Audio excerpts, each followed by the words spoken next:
In a world where every conversation is monitored, delayed, or cut short without warning, one phone call can decide whether a person survives the night mentally intact.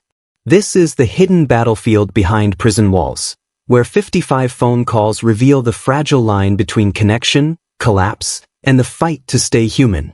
This documentary is created for educational and awareness purposes, based on verified research and real correctional data. If you value honest, non-fiction investigations into psychology and incarceration, like, comment, and subscribe to support future deep dive episodes. When the outside world becomes too loud.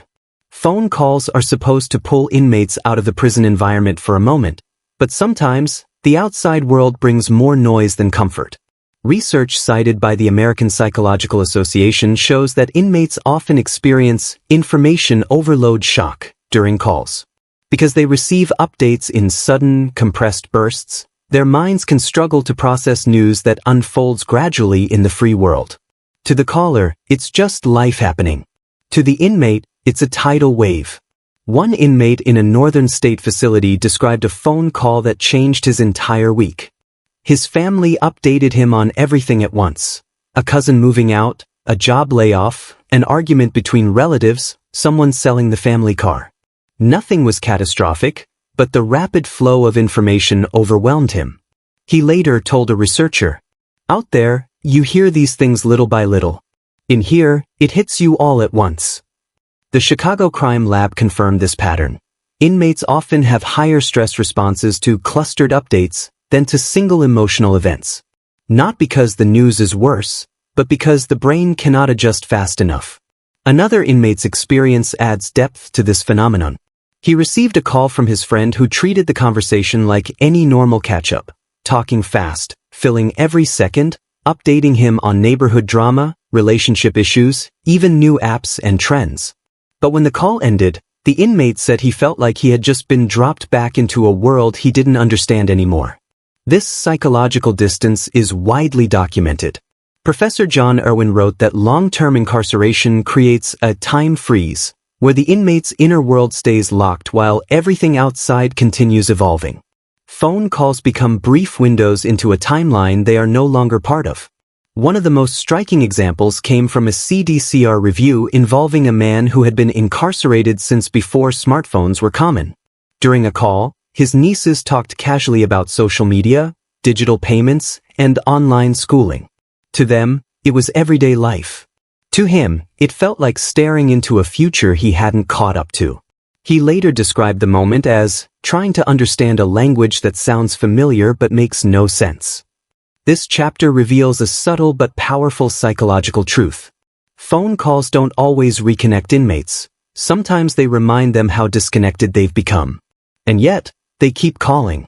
Because even when the outside world feels overwhelming, confusing, or painfully distant, it is still their world, their people, their anchor to identity. Even if the world has moved faster than they expected, even if the updates come too quickly, even if they can't process everything, those calls remain the only glimpse of a life waiting for them beyond release.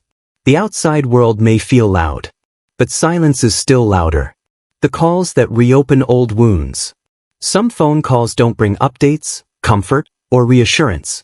Some reopen wounds the inmate tried to bury long before they ever entered a cell. According to studies referenced by the American Psychological Association, unresolved trauma is often reignited through emotionally charged conversations, especially when inmates have no physical space or privacy to process what resurfaces. One inmate described a call he received from an estranged relative he hadn't spoken to in years. The moment he heard the voice on the line, memories he had spent years suppressing rushed back, arguments from childhood, betrayals, moments he wished he had handled differently. The call wasn't hostile, but it broke open parts of him he wasn't prepared to face inside a controlled environment. This reaction is confirmed by research from Craig Haney, who explains that the loss of autonomy inside prison intensifies emotional vulnerability.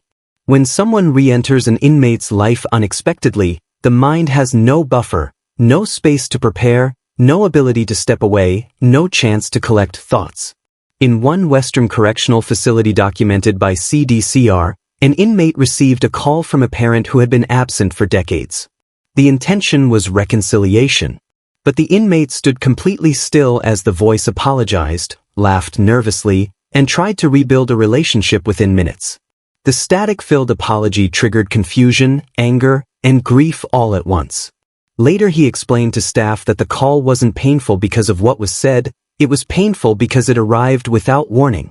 Inside prison, emotional ambushes have a stronger impact. Another case appears in a study referenced by the Chicago Crime Lab. An inmate learned during a phone call that a childhood friend had passed away months earlier. The family wasn't hiding the truth. Communication had simply broken down, numbers changed, messages lost. But when the news finally reached him, it didn't come gently. It arrived through a short, monitored call, with barely enough time to process the first sentence before the line cut off. Psychologists describe this as compressed trauma, where inmates are forced to absorb life-changing information without time, privacy, or emotional support. The world outside moves on. Inside, the inmate is left standing with a receiver in hand, carrying the weight alone. What makes these calls uniquely painful isn't the content, it's the environment.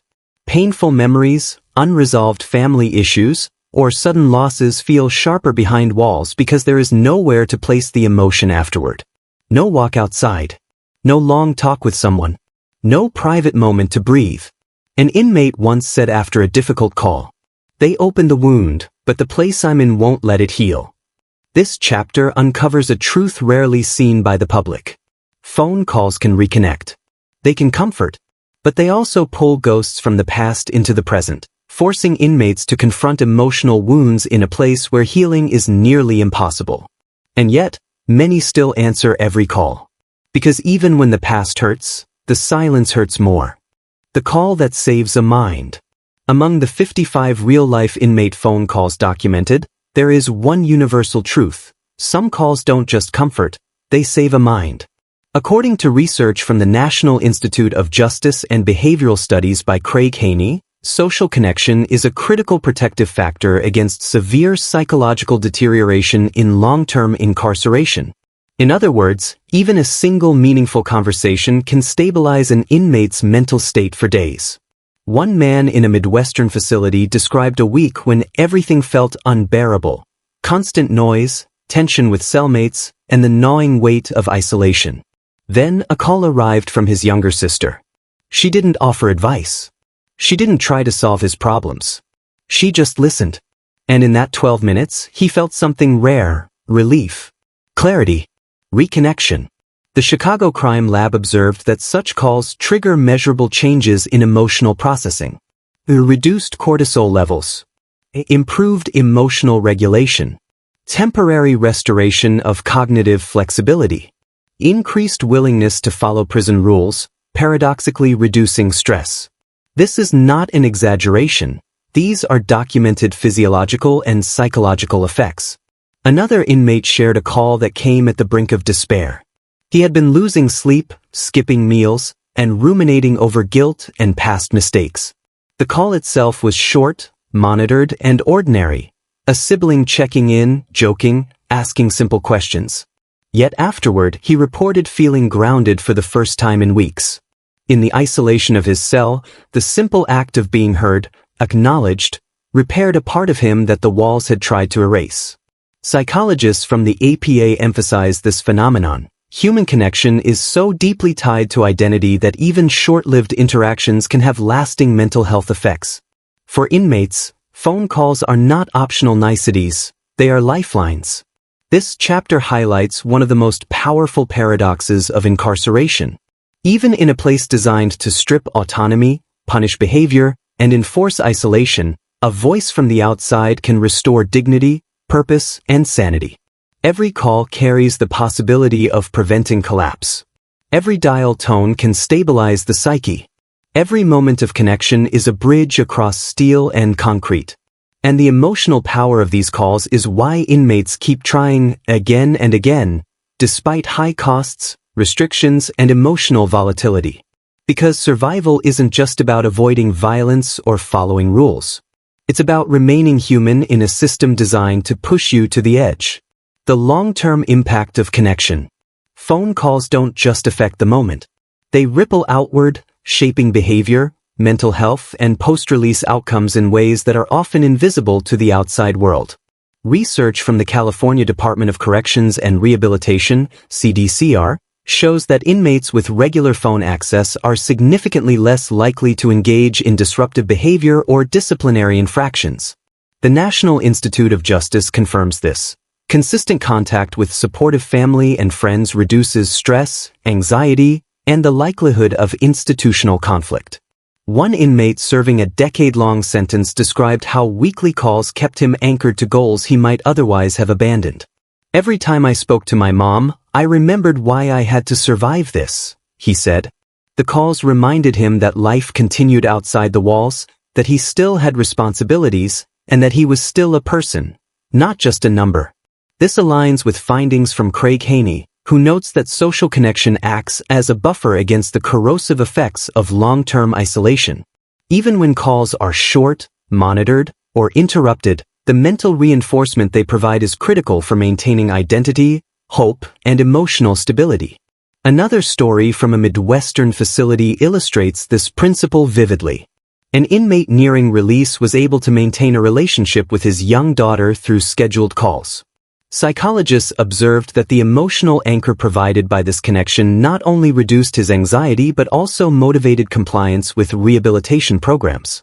The call itself became a daily reminder of purpose, a tether to a life beyond the bars.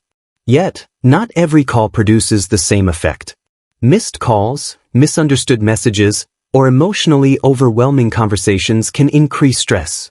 The Chicago Crime Lab reports that these moments require additional coping mechanisms, highlighting the fragile balance inmates face in maintaining mental health. This chapter underscores a profound truth. Connection is not optional, it is essential. The 55 phone calls examined in this study reveal that the small, monitored, often mundane interactions between inmates and their families are powerful tools for psychological survival. They are anchors in a storm, lifelines in isolation, and reminders that the human mind thrives on social interaction, even in environments designed to strip it away. The final dial, connection as survival.